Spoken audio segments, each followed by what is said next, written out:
Day 57 of 120 days fertility booster series. ಮನೇಲಿದ್ದಾಗ ಬೆಳಗಿನ ಕೆಲಸಗಳು ಒಂದು 5-10 ನಿಮಿಷ ಆಚೀಚೆ ಆದರೂ ನಡೆಯುತ್ತೆ. ಆದರೆ ಹೊರಗಡೆ ಹೋಗಬೇಕಾಗಿ ಬಂದಾಗ ಸ್ವಲ್ಪ ಗಲಿಬಿಲಿಯಾಗುತ್ತೆ.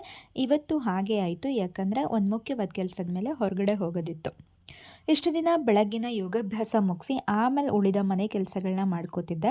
ಆದರೆ ಇವತ್ತು ಮೊದಲು ಮನೆಯ ಎಲ್ಲ ಕೆಲಸಗಳನ್ನ ಮುಗಿಸಿ ತಿಂಡಿನೂ ರೆಡಿ ಮಾಡಿಟ್ಟು ಟೈಮ್ ನೋಡಿದಾಗ ಇನ್ನೂ ಹೆಚ್ಚು ಕಡಿಮೆ 1 ಅವರ್ ಟೈಮ್ ಇತ್ತು ನನ್ನ ಹತ್ರ.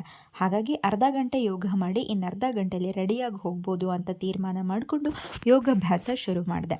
ಅರ್ಧ ಗಂಟೆ ಸ್ಟ್ರೆಚಸ್ಸು ಆ್ಯಂಡ್ ಒಂದೆರಡು ಆಸನ ಮಾಡಿ ರಿಲ್ಯಾಕ್ಸ್ ಮಾಡಿ ರೆಡಿಯಾಗಿ ತಿಂಡಿಗೆ ಮಲ್ಟಿಗ್ರೈನ್ ಮಾಲ್ಟ್ಗೆ ಬಾಳೆಹಣ್ಣು, ಒಂದಿಡೀ nuts and dry fruits mix ಮಾಡಿ ತಿಂದು ವಾಟರ್ ಬಾಟಲ್ ಆ್ಯಂಡ್ ನೆಲ್ಲಿಕಾಯಿನ ಬ್ಯಾಗ್ ಹಾಕ್ಕೊಂಡು ಹೊರಟೆ. ಅಂತರ್ಸಂತೆಯಲ್ಲೇ ಹೆಚ್ಚು ಕಡಿಮೆ 1 ಅವರ್ ಕೆಲಸ ಮುಗಿಸಿ ವಾಪಸ್ ಮನೆಗೆ ಬರೋ ಅಷ್ಟರಲ್ಲಿ ಮಧ್ಯಾಹ್ನ 2 ಗಂಟೆ.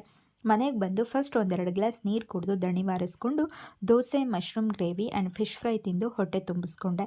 ಆಮೇಲೆ ಫುಲ್ ರೆಸ್ಟ್. ರಾತ್ರಿಗೆ ಅಡುಗೆ ಮಾಡೋದೇನಿರಲಿಲ್ಲ. ಅದೇ ದೋಸೆ ಹಿಟ್ಟು, ಸಾಂಬಾರು, ಫಿಶ್ ಫ್ರೈ ಎಲ್ಲ ಇತ್ತು. ಅದನ್ನೇ ರಾತ್ರಿ ಊಟಕ್ಕೆ ಮ್ಯಾನೇಜ್ ಮಾಡಿದ್ದಾಯಿತು. ಹೊರಗಡೆ ಹೋಗಿ ಬಂದರೂ ಹೊರಗಡೆ ಏನನ್ನು ತಿನ್ನದೆ ಡೈರೆಕ್ಟ್ ಮನೆಗೆ ಬಂದಿದ್ದು ನನ್ನ ಇವತ್ತಿನ ಅಚೀವ್ಮೆಂಟ್. ಯಾಕಂದರೆ ಹೊರಗಡೆ ಹೋಗೋದೇ ಏನಾದರೂ ತಿನ್ನೋಕ್ಕೆ ಅನ್ನೋ ಮೈಂಡ್ ಸೆಟ್ ಇದ್ದಿದ್ದು ನನಗೆ. ಈಗ ಎಲ್ಲವೂ ನಿಧಾನಕ್ಕೆ ಬದಲಾಗ್ತದೆ. ಬೆಳಗ್ಗೆ ಯೋಗಾಭ್ಯಾಸ ಅರ್ಧಕ್ಕೆ ನಿಂತಿದ್ದರೂ ರಾತ್ರಿ ಅಷ್ಟರಲ್ಲಿ 3.5 ಇಂದ 4 ಕಿಲೋಮೀಟರ್ ವಾಕ್ ಮಾಡಿ ಅಲ್ಲಿಂದ ಅಲ್ಲಿಗೆ ಪ್ಯಾಚಪ್ ಮಾಡಿದ್ದಾಯಿತು.